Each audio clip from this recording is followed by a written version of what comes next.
I saw a transformation in my client dealings. They would sort of relax and start to talk to me about their own goals, their own dreams, their own challenges. Whereas when I was coming out of a place where it was about me and my own ego, I was never really able to get to that place with my clients, never able to develop that relationship of trust. Hi, everybody. I'm Rob Bellino with Differential Selling, and the work that I do at Differential Selling is based on the idea that today's best enterprise salespeople share some core seller qualities. This conversation is part of a series on those seller qualities, and today we're talking about humility. My guest today is Dave Eason. Dave, say hi. Hey, nice to meet you, everybody. Dave was a colleague of mine at Cloudera, and most notably when I left Cloudera, and I got to throw in a vote on who would take some of my largest accounts. I gave Dave that vote because I saw how he managed his own accounts and had a lot of respect for it. So, Dave, I will forever be grateful for that. So I'm sure there are some days that are better than others. But Dave, thanks so much for joining me. I really appreciate you taking the time. So to get us started, tell me about, I don't know your story. You know, we met at Cloudera, and when we met, you were running an SE team. Yes. I don't know much before that. Tell me a bit about your story. So I started on the technical side of the house. I came up as an SE. I got involved in that in a few startup companies about 12 years ago now. And prior to that, I'd just been a developer working, loved being close to the keyboard and writing code. That was what I just liked to do. But as I got further into the sales engineering role, I just had the chance to meet plenty of salespeople who I liked, who I became friends with. And it sort of started this itch in me to wonder whether it's something I could do myself. Added to the fact that my dad had actually, for most of my adult life, just been prompting me, saying, look, he had been a manager of a national sales team when I grew up, and said, look, Dave, this is something that you should get into. And so, you know, a bit of a push from him, a couple of years working as an SE, managing SE teams. And then with my current company, they gave me the opportunity to switch and become a salesperson. So I picked up the bag, and it's been 4 years of doing that now. And yeah, I'm not looking back. I love it. Yeah, but you definitely, you've got a talent for it for sure. I think you've found your niche. So we're talking specifically about humility as it applies to selling. Yeah. And in my practice, I've found that that term is often misunderstood. How would you describe humility in terms of selling?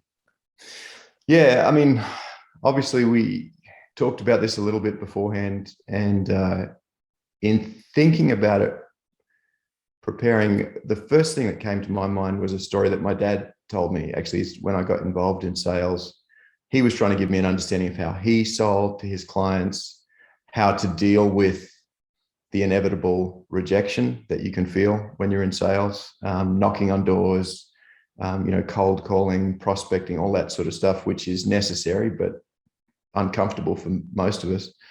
And he told me a story where when he was a new salesperson back in the day, he was, you know, going from door to door visiting. He'd got a meeting with a senior manager, and he was sitting in the waiting room of their office, and just the layout of the office, he could actually see from where the guy he was going to meet with, his window, the sun was shining through. He could see his shadow on the floor and knew that he was sitting at his desk.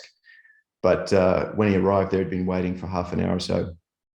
And the guy he was going to meet with told his assistant to tell my dad that he wasn't in, he was out at lunch, and that he should go. And, you know, my dad didn't do anything about it. He left, but he told me he was both incredibly like offended and embarrassed. You know, he crossed across town to meet with this guy, you know, made a priority, prepared, but, and this guy just blown him off, you know, and any salesperson knows that happens on a regular basis. But what Dad told me, the lesson that he learned from that was he didn't, you know, give up or become bitter about it. He actually realized it gave him a realistic picture of where he fit in the world. And as a salesperson, you are only one priority of these people who are managing loads of, resources, people, budget. You're not part of their company. You're not one of their clients. You're like a small little fish in their ocean, and you're, bidding for their time in a bunch of competing priorities. And so he's decided, instead of being offended by that, he was going to use it to understand where he fit in the world, have a realistic perspective on himself, and then tailor all of his approaches, all of his selling techniques to, like, how do I maximize the time that I do have with people? How do I prepare in a way which actually helps to save them time? How do I understand, even with people who have priorities that, they don't see you as a priority, how can you actually make them understand that you're here, there to make them more efficient, more productive? If you have a product that you sell that can help with that, that's your angle in, is talking about how you can actually make them more productive, rather than, trying to convince them to give you money.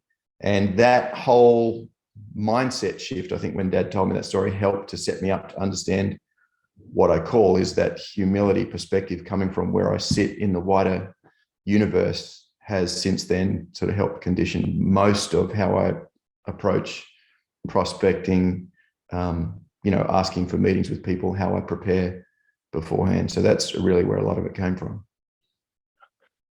That's such a good refresher on perspective. Is like, I mean, even when you're when you have a customer who is a customer of yours, right? You're not just cold calling somebody. No. Even then, you're not a client of that company. You're not one of the hundreds of priorities they've got to manage, their people, all the things, the budgets that they have to do. Yeah. It's a good reminder to, like you said, know where you fit in the world. Mm-hmm.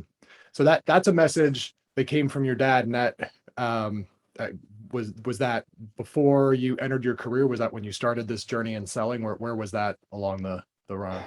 It's really basically a couple of years ago when I got into sales. I'd experienced some of the success and some of the inevitable frustration that comes with it. And Dad was just talking to me, trying to help me to understand how to manage your emotional state as you go. Because as I realized, the further I got into this, people can actually sense when you're approaching them, if you're coming from a place emotionally where you're settled, you're at peace, you're coming, and your motivation is right, or if you're frustrated and you're trying to get part of the time, and that rubs off on people, and often it will impact your effectiveness in selling. So it would have been about 3 years ago now when Dad related that to me, and since then I've used it to kind of change some of my approaches, be a little bit less obnoxious in dealing with people, hopefully. Some of my clients might have a different perspective, but that's the goal anyway. Yeah, I imagine that energy that you give off, whether it's like frustrated, demanding, over Mm-hmm. the top, I'm worth your time, or nervous, scared, right? I'm not sure that I'm belong here, kind of thing. That neither of those are good. It's kind of an interplay of the ego either way. Yep. I know from previous conversations we've had, you've seen some development in yourself around that, in all arenas, but particularly around work.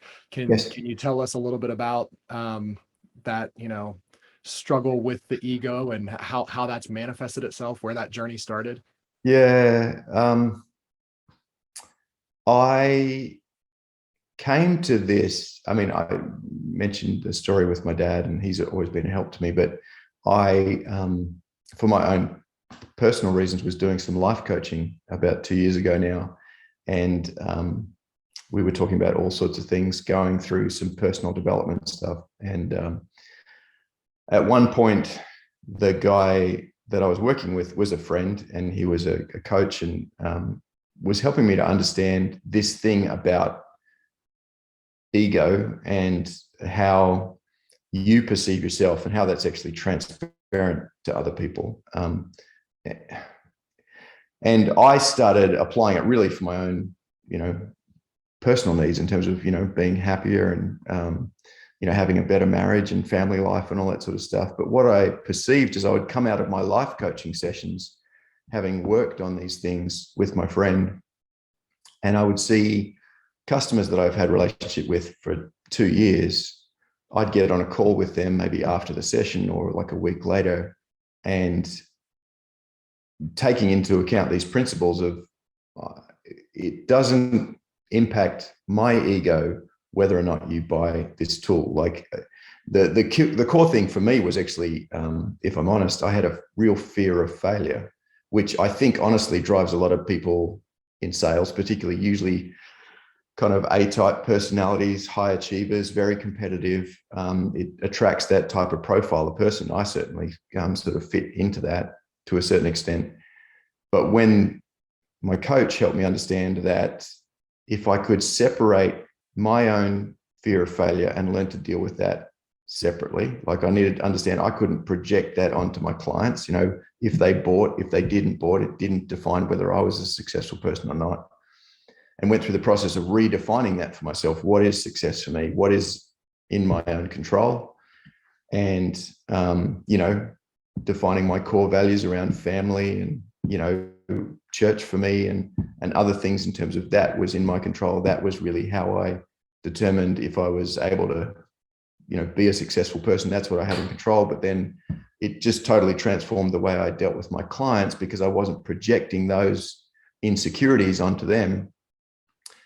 And that whole area, I've actually now attended some sales training even recently. I can see these principles are starting to be incorporated into even, you know, sales coaching, which is out there under the topic of other-centered selling. It's sort of becoming more popular, saying, look, if you are doing this because your own self-motivation, people pick up on that immediately and they'll discount you because, you know, quite often they're dealing with their own things or their own ambition or their own goals. But whenever you encounter a salesperson who firstly knows their business, they're on top of their game, they've prepared, that's a first sign that they actually value your time because, you know, they made the investment up front. But secondly, if you can also perceive that they're not someone who's wanting you to buy to feel some insecurity in them, it releases you as the buyer to go through the discovery process yourself, to not feel pressure in terms of time of when you buy. And I saw a transformation in my client dealings. They would sort of relax and start to talk to me about their own goals, their own dreams, their own challenges. Whereas when I was coming out of a place where it was about me and my own ego, I was never really able to get to that place with my clients, never able to develop that relationship of trust. So I've said a lot there, but the big conclusion for me was that internal motivation, the understanding my ego, was actually transparent to everybody around me, even if I didn't want it to be. And once I started to do the work on that and address those things, it transformed the relationships with my clients. Yeah, that really resonates about sort of that fear of failure driving performance. Yeah. And in my own experience, you know, you either get what you fear, right? You fail at some point, you stumble, and it's what you fear, or you succeed, and then somehow that only ratchets up the fear of failure. It's like, well, now I have to maintain this new level. The stakes go up another level. Right? Yeah. It's this never-ending loop. And it makes sense that you know that whatever it is, that approach that you have, or the energy that you're giving off, or whatever, is something that's detectable by customers. Do you find, have you seen a difference with coworkers? I mean, I know a lot of times some of the biggest struggles are what happen internally, right? To deliver for a client. Have you seen changes with your coworkers? I definitely have. And I mean, you know a lot of them, so you could probably check up for yourself. But at least from my perspective, I mean, you're right. Like you've seen a lot. Most everybody's familiar these days with Simon Sinek's work, but he does a session on his SEAL Team 6 selection criteria and his trust performance curve, which he talks about, which you can look up if you're not familiar with it. But in that, you know, he spends a lot of time talking about that trust is the predominant criteria which is used for those elite teams. At least for me, I found working on these things really impacted my ability to trust other people and to have them trust me, moving my own ego to the side. And as soon as I saw that, I could actually go through and understand for myself, when I was too focused on the performance stuff, when I was putting undue pressure on other people internally, and you can always improve, but I've seen areas where it's like that doesn't spur people to do their best when they're working for you. And in strategic sales, our role in the company, you're not just working with one person. Quite often with a deal, you might have 15, 20, 30 people, in product and engineering, in sales and finance and deal desk, whatever it is, that you are trying to motivate towards an objective. And they need to trust that you're doing this because of the company's best interest, not just your own selfish interest. So for me, it's slower and it takes more time to actually, people have to see the consistent pattern for you over time. That consistency is key, but it has, I think, transformed the ways I work with my team, and then also give me the ability to just release other people to trust them as well. But I personally think I've seen a change in my own personal life, in my marriage and in my relationship with my kids as well, which is probably the most important area. If you got that under control, then the work stuff seems to go easily. So, yeah. But what I'm hearing you say is this isn't an overnight thing. This is a change that happens, and then it's predictable behavior over time. Yeah. And most people would say they probably don't, or think they don't have time for it. But like what I've realized is, if you start addressing these things, and I mean, to really put a term on it, I look at it these days, people talk about ego, and quite often that's sort of narcissistic kind of self-love sort of thing, as like the negative aspects of ego. The more you can actually do the work, understand those core motivations, and start to shift towards, even if you can't go the whole way, at least appreciating what other people's priorities are, what their goals and objectives are, and try and determine how you can serve those things. I've found, I've seen transformations almost immediately with my clients in terms of their willingness to want to engage with me. But then over time, in the months and years of working alongside them, they start to get to the point where they just trust you implicitly, almost as an extension of their team, because you've demonstrated that you're, reliable.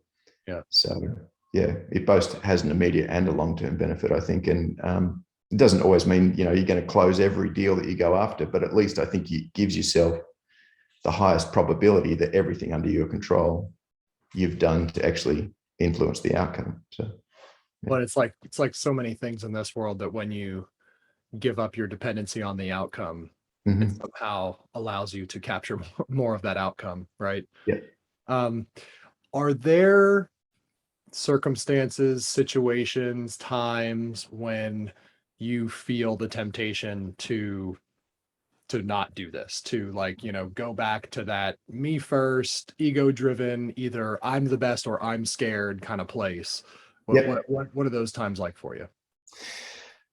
I mean, there definitely are. I think, the obvious ones that come to mind is when you come to critical priorities that you have to meet for the company, commitments you've made internally. So the most obvious one is end of quarter, when you're working with a procurement team at the other client, and in truth, they're professional salespeople on the other side. They understand how the game is played. They understand, the priorities. They understand your objectives and techniques. They are expert quite often in most of what you're doing. But when time is cut short, there's always the temptation to throw all of the niceties out of the window and revert to the old power dynamics of like, you have to give this to me because I need it, basically, because I've got to meet my number. That's the obvious one.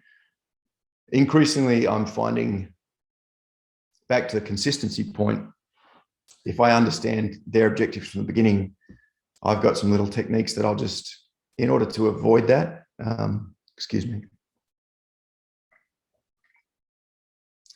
I'll try and either set up an engagement plan ahead of time so they really can see, what the objectives are, what the timeline is, and communicate that ahead of time. And, you can ramp up the frequency when it comes to those critical deadlines. and point back to, hey, we've been talking about this for 3 months. So my consistency around there helps to sort of prevent me from throwing things out the window and just getting back into like, pushing them to do what they don't want to do. But then I've often found, even just this last quarter, closing a deal, I chose not to get pushy. I chose not to do the escalations. I actually chose to, in this sales training we did recently, they were just focusing on use a technique they call where you just, you drop the rope. You're not getting into these tug of wars with the clients. You actually take a relaxed position and just say, hey, might you be able to do this? We've spoken about this. And I found the response that I got, surprisingly, was much more willing to cooperate and participate with me than I have seen when in the past I've used the other approach and sort of got pushy and, push for escalations and that sort of thing. So I think I'm still proving it out, but the early indications are that that's good. The other situations, honestly, if I can be candid about our industry, is stupid things like sales kickoff and internal things when you get together with a bunch of other salespeople. I feel the pressure, maybe because of my background being a sales engineer, and I know we always can tell ourselves our own story, but sometimes I feel like I don't fit in the sales crowd. So I get tempted to, put my false self back out there again, to dress a certain way or to talk a certain way or to, focus too much on my achievements rather than actually focusing on other people. I think with a little bit of maturity and experience, I'm starting to do that less. And I love it when I encounter other salespeople who actually get that too, and don't buy into the sort of bravado and the ego, which has been so much of a stereotype for sales for so long. Mm-hmm. I know our customers appreciate it, but I always appreciate when I can find other salespeople, and particularly sales management, who can see through that stuff and recognize when someone has an ability to actually genuinely connect with other people, to be authentic, and understand that's actually the most valuable sales tool that any of us have. So, yeah. Oh, that's awesome. So what would you say if there's someone watching this that's like, oh yeah, that's me, right? I'm putting out the false self. I've got the bravado, or the other side of it. I am chased by my ego. I'm always questioning myself. I'm the imposter in the room. Yep. What advice would you give to someone who's doesn't feel a comfort with who they are and where they are? Yep. Well, we're always all in process all the time. That's the first good news for anybody who's feeling that. The encouragement from my own example would be, here's the way I would express it. You got to understand that your internal world, within your mind, within your heart, within everything that you're dealing with internally, actually matters when you're engaging with other people. And I went to my wife dragged me along to a Tony Robbins conference 2 years ago now, which was fun. But one of the things he said, which was stuck out to me, was that people are like, walking lie detectors. Like, they sense, people can feel what you're carrying, what you're doing. And so the encouragement is, firstly, any investment you make in internal transformation will have impacts into your outward world. And what you want to do is, like for me, it was a life coach. Other people will have mentors or colleagues, other people, managers they can go to, focused on addressing these things, like focused on understanding, do you have insecurities? Do you have fears? Do you have things that you can actually work on? And my understanding is, once I went through that process of internal transformation, the more I was willing to invest in that, I started to see the outer world actually transform at the same time. So you've got a lot more control over these things than we otherwise think that we do. There's a couple of great tools out there which I would recommend. I gave you that 5-minute thing, the Simon Sinek thing, and trust versus performance. Yeah. But a book that I've read, we've been talking about it, is called Becoming a King. That was key for me. A guy named Morgan Snyder wrote that, and he has a chapter on false self versus true self. That for me was key in terms of understanding, like, what's the false self I'm presenting to the world of things I want people to see versus who am I really? And the more I start to understand that, then again, I get better at what I do in sales. And a lot of these things start to get fixed in that process. But yeah, that's what I would say. Start to do that work of internal transformation as one of your sales tools, and understand, here's the thing. I think my big conclusion in this, that in terms of humility, authenticity, like in the world that we live in today, people are actually like hungry for people who are authentic and genuine and vulnerable. And those things are not often talked about in sales training. But the more you're actually able to invest in that inner transformation, you get confidence from doing that. Then you're able to be authentic, you're able to be vulnerable with other people. And as you do that, you'll find, not just in sales, but in every area of your life, you'll see beneficial changes happen, not overnight necessarily, but they will happen. So that'd be my encouragement. Dave, thank you so much. You have up-leveled this conversation significantly.